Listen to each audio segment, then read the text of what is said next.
Today, I am reviewing the ASUS Vivobook S16 AI PC laptop. If at any time you'd like to explore this product for yourself and grab it at a great price, be sure to check the links below the video. I have been using the ASUS Vivobook S16 for the past 2 weeks as my daily driver, and I have some very strong opinions about where this machine hits the mark and where it honestly falls flat. If you are looking for a high-end Windows machine that balances creative power with a premium display, this is a serious contender, but it is definitely not perfect. You can check the links below the video if you want to see the current pricing or explore the full specifications for yourself. Starting with the display, this is easily the best part of the laptop. The 2.8K OLED panel at 120Hz is stunning. Everything from scrolling through web pages to color-correcting photos in Lightroom looks incredibly sharp and fluid. The 600 nits of peak brightness is enough to make HDR content pop, and the color accuracy is fantastic for anyone doing professional design work. However, because it is a glossy screen, you're going to deal with reflections if you work near a window or under harsh office lights. It looks beautiful in a controlled environment, but it is a bit of a magnet for glare. Performance-wise, the Intel Core Ultra 9 processor is a beast. With 32 GB of RAM, multitasking is effortless. I had dozens of Chrome tabs open alongside heavy creative applications, and the system never stuttered. The addition of the Intel AI Boost NPU is a nice touch for future-proofing, though in my day-to-day workflow, I did not see a massive, life-changing difference just yet. It is essentially a high-performance engine that handles heavy workloads without breaking a sweat, which is exactly what you want from a laptop in this class.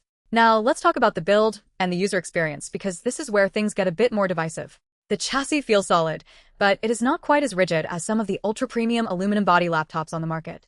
The RGB keyboard is a fun addition, especially if you like a bit of personality, but the travel on the keys felt a little shallow for my taste. If you're a writer or someone who spends all day typing, you might find yourself needing a bit of an adjustment period to get used to the tactile feedback.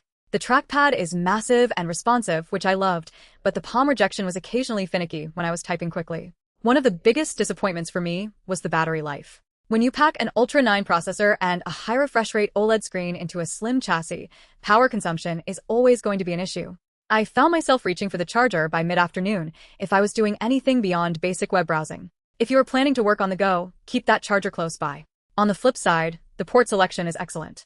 Having 2 Thunderbolt 4 ports along with the standard USB-A ports and a micro SD card reader makes this a very practical machine for creators who don't want to carry a bag full of dongles.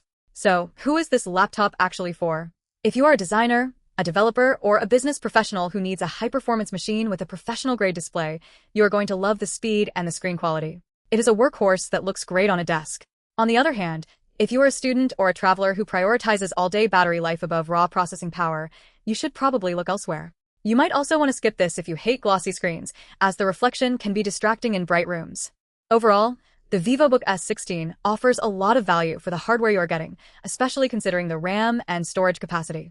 It is a powerful, capable machine that makes creative tasks feel snappy and responsive. If you want to dive deeper into the technical specs or see if there's a sale running right now, check the links I have provided below the video. It is a solid, honest machine that delivers on its promises, provided you understand that its high performance comes at the cost of some battery endurance.